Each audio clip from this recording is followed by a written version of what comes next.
Hi అండి. ఈరోజు Apollo హాస్పిటల్లో నేను టెలిగ్రామ్ ఛానల్లో కూడా పోస్ట్ చేశాను కదా, డౌన్వర్డ్ మూమెంట్ అనేది అపోలో ఎంట్రీ అనేది తీసుకోవడానికి అవకాశం ఉంది అని.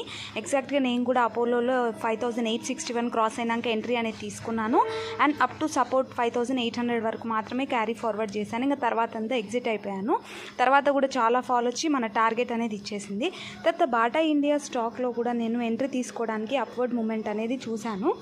బట్ దీంట్లో బాటా ఇండియాలో 1 o'clockలో ఎంట్రీ అనేది తీసుకోవడం జరిగింది. అండ్ దీంట్లో స్టాప్ లాస్ అనేది హిట్ అయిపోయింది. 1405 అనేది నా స్టాప్ లాస్ ఉండింది.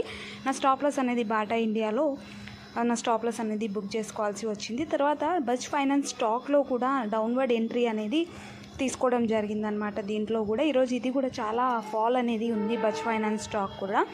సో 4701 క్రాస్ అయ్యాక కూడా ఎంట్రీ అనేది తీసుకున్నాను. బట్ సడన్గా అది రివర్సల్ వచ్చేసింది. 10:30 ఆ టైం 10 దాటాక ఎంట్రీ అనేది తీసుకున్నాను. అండ్ సడన్గా అది 6708 వరకు వెళ్ళింది. సో నా స్టాప్ లాస్ అనేది దీంట్లో కూడా నా స్టాప్ లాస్ హిట్ అయినాక ఇది టార్గెట్ అనేది ఇచ్చేసింది. సో ఇలా దీంట్లో కూడా లాస్ని బుక్ చేసుకోవాల్సి వచ్చింది.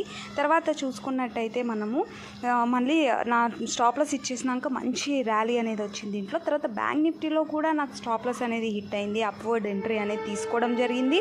49,000 దాటాక అప్వర్డ్ ఎంట్రీ అనేది తీసుకున్నాను.